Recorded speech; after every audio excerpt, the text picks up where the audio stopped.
Misalnya kamu diundang di perkawinan, makanan buffet enak-enak semua. Wah, kamu ngambilnya kalap beberapa putaran, wah, kamu ngambil sudah 3 kali bertumpuk-tumpuk, muter, terakhir kamu baru tahu ternyata ada stand es durian, gitu misalnya, yang kamu sukai benar-benar.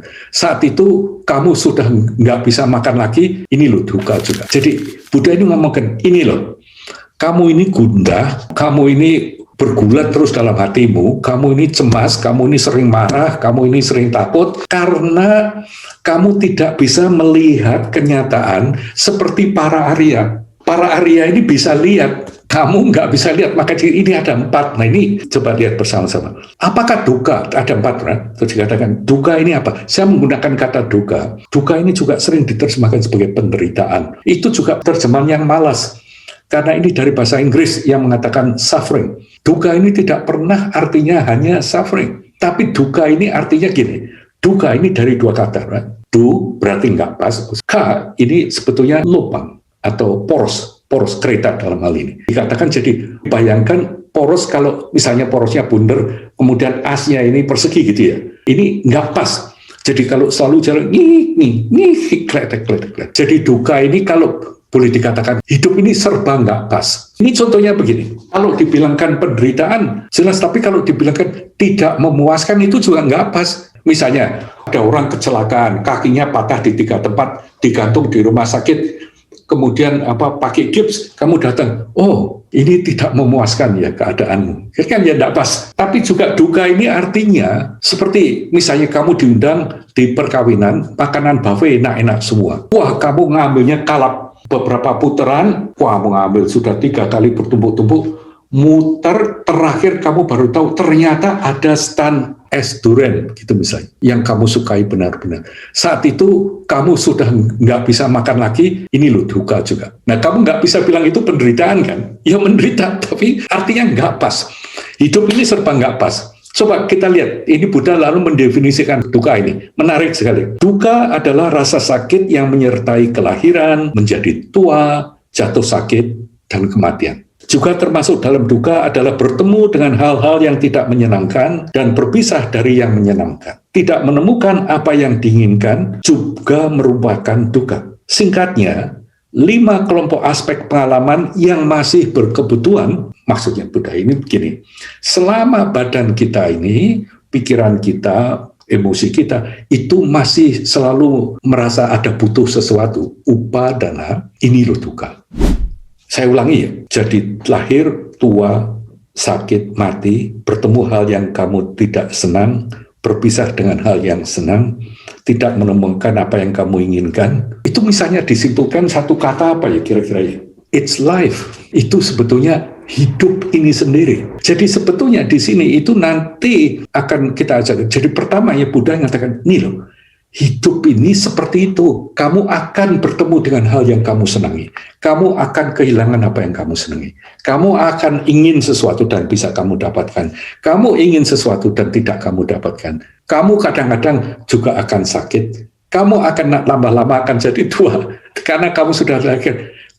That is life. Makanya ini nanti selesai, ini jadi satu duka, right? Kamu sekarang tahu the sense of duka, bahwa duka ini bukan suatu penderitaan. Yang ngomong bahwa Buddha Dharma itu agama pesimis ini salah total. Agama Buddha ini malah optimis sekali, karena mereka berani dengan berdefinisi semacam ini, asal kita sekarang tahu, coba diingat-ingat definisinya. Duka ini ternyata semuanya ini, dan nanti kalau kita bicarakan 4 ini kita bisa jelas. Next one. Kemudian dikatakan, apakah sumber duka ini sering dikatakan sebab duka. Tepatnya yang namanya samudaya. Samudaya itu daya yang mengeluarkan ini lebih sebagai sumber daripada sebagai sebab. Ini adalah rasa ketidakcukupan. Nah ini loh, terjemahannya ini paling sering, tanha ini diterjemahkan keinginan. Tanha atau tresna ini artinya haus, bukan artinya keinginan. Ini juga suatu kemalasan kita menerjemahkan. Sebetulnya tanha atau tresna, kata itu sendiri itu artinya haus. Kalau haus itu artinya apa sih kamu? Apakah berkeinginan? Ya, kelanjutannya berkeinginan untuk minum. Tapi rasanya kehausan ini, kamu merasa yang kamu alami sekarang ini tidak nyaman, tidak cukup. Jadi sebetulnya tresna di sini itu lebih mendekati benar, meskipun agak panjang, adalah rasa ketidakberkecukupan. Ini loh, sebab utama duka. itu rasa tidak berkecukupan. Artinya apa? Kita merasa apapun yang ada di sekarang ini kurang. Apapun yang ada di sekarang ini tidak sebaik apa yang saya pikirkan. Apapun yang saya alami di sini ini harusnya tidak seperti ini dan sebagainya. Ini sumber duka. Kita follow di sini. Dan kemudian dikatakan adalah rasa tidak kecukupan yang melanggengkan keberadaan. Saya sedikit menerangkan mengenai ini. Melanggengkan keberadaan di sini ini disebut purna bhawa. Artinya gini, keberadaan ini artinya apa? Kita ini ingin selalu memiliki keberadaan yang lain daripada yang sekarang. Kebanyakan kita ini menganggap apa yang ada sekarang ini tidak cukup, kurang baik. Makanya kamu sering kecewa masuk universitas ini, fakultas ini kok ternyata seperti ini toh. Kamu lupa bahwa sebetulnya dulu betapa senangnya kamu waktu kamu diterima di universitas itu. Nah, lalu kamu ini membiasakan diri selalu melanggengkan keberadaan ini, artinya kita selalu memikirkan akan selalu ada suatu keberadaan yang lebih baik dari yang ini karena rasa tidak berkecukupan ini. Kemudian payahnya di sini lalu disebutkan yang diikuti dengan ketagihan. Kita terjemahkan nandi. Nandi ini ketagihan. Artinya gini, nandi ini karena kita ini kadang-kadang sukses, right?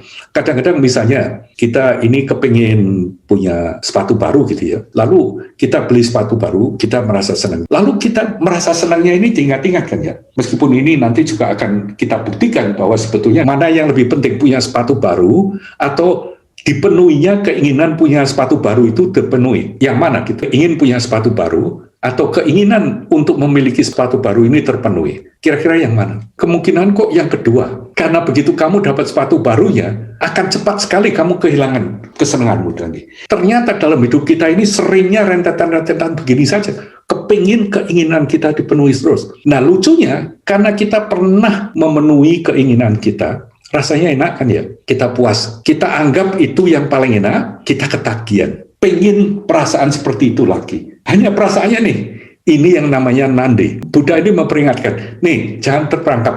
Kamu akan ketagihan rasa enak ini. Ini Buddha bilang mengatakan ini jelek atau buruk, enggak. Ini Buddha ingin menerangkan, guys, kalau mau tahu, ini loh sebab kegundahanmu itu nanti seperti ini, mulai dianalisa sekarang. Nih sumbernya seperti ini, rasa tidak cukup, dan ketagihan seperti itu, dan gairah untuk kenikmatan, namanya raga. Raga ini kadang-kadang juga mendekati yang kita kenal sebagai loba. Jadi bukan keserakahan. Raga di sini ini gairah untuk kenikmatan. Gairahnya selalu menginginkan ini, selalu menginginkan itu, bukannya hanya pertamanya karena kecanduan tadi, keduanya juga menganggap bahwa hanya dengan dapat ini kita bisa bahagia, bisa nyaman, dan kemudian mencari kenyamanan di sana sini. Itulah sumber duka.